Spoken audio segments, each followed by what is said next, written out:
Alright, so here we got my 3D printed compressed air engine. I call this one the BR1 because it's got this nice belt system set up with a rotary valve up in the head. I got an example of my little rotary valve here. That spin around up there, lets the air in, air expands, and then piston opens up the exhaust port, and then we'll just go out the exhaust. So it's firing like a two-stroke. Just do a little spin here.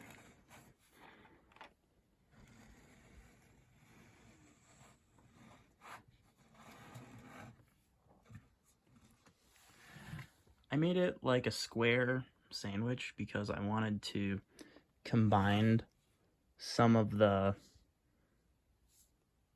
benefits of a rotary engine and a piston engine. I don't really know if it's going to turn into a benefit, but it's definitely different. I've seen square piston engines online before, but it seems very niche and like nobody's really done it. I mean, this is 3D printed, but it could maybe be extrapolated out into like a metal engine or gasoline engine. It would be fairly simple to machine or manufacture. I tried to keep everything nice and simple, flat surfaces, like you just go in with an end mill on a flat plate of steel or something, cut out that groove. I mean, let's see. Yeah, assembly's really easy. It's got like 10 bolts or something. I think I counted up like 14 main ones. I mean, you got like little exhaust bolts, but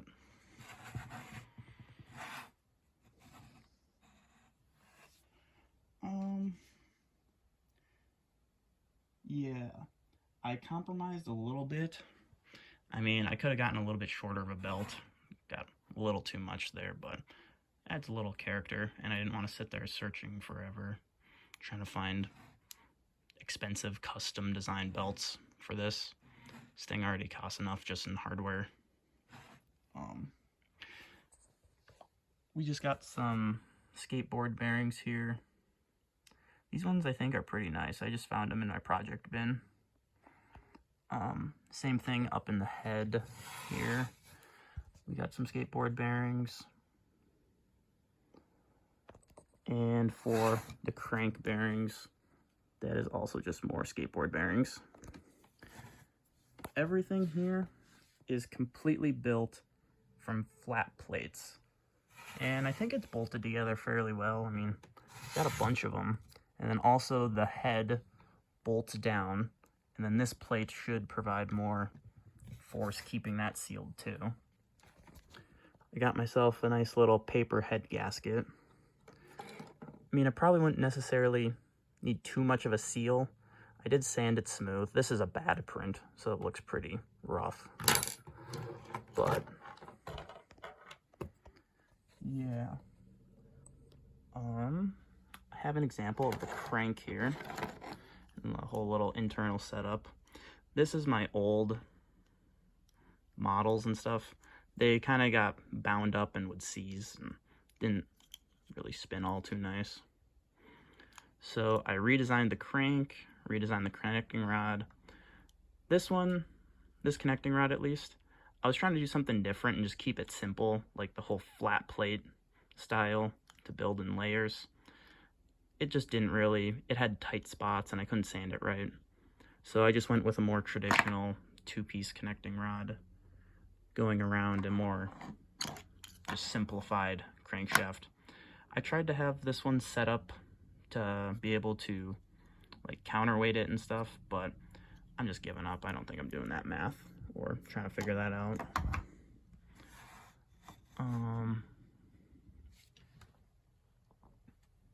Yeah, I can go over to my computer and show you the 3D model of the new crankshaft connecting rod. I do have the new ones in already. It's just I'm not taking this apart. It's all Loctited. Let me walk over to my computer.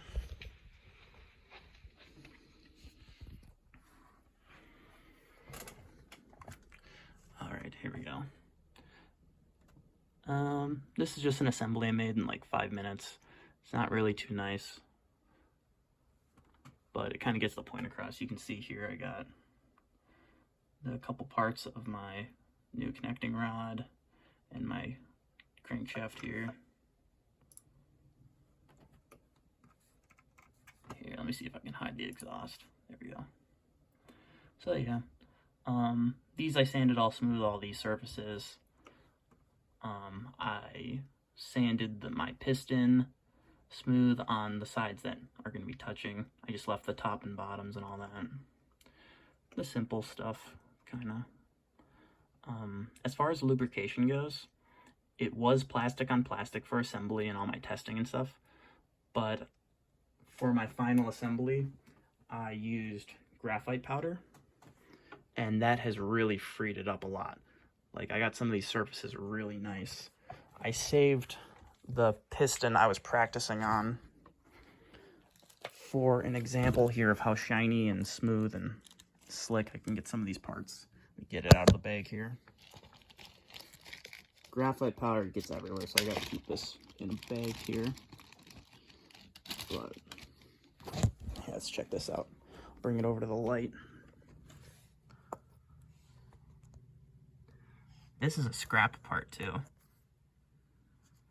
I got some of the parts really nice. Not sure how well you can see that, but I mean, at least to my eyes, it looks really nice. Anyways.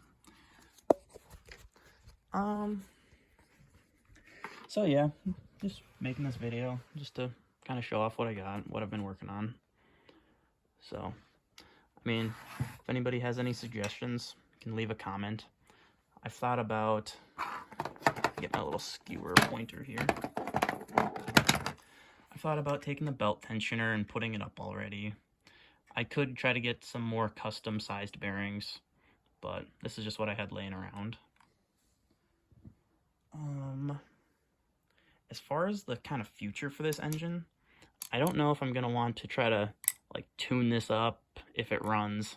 Like I said, I haven't tested running this yet.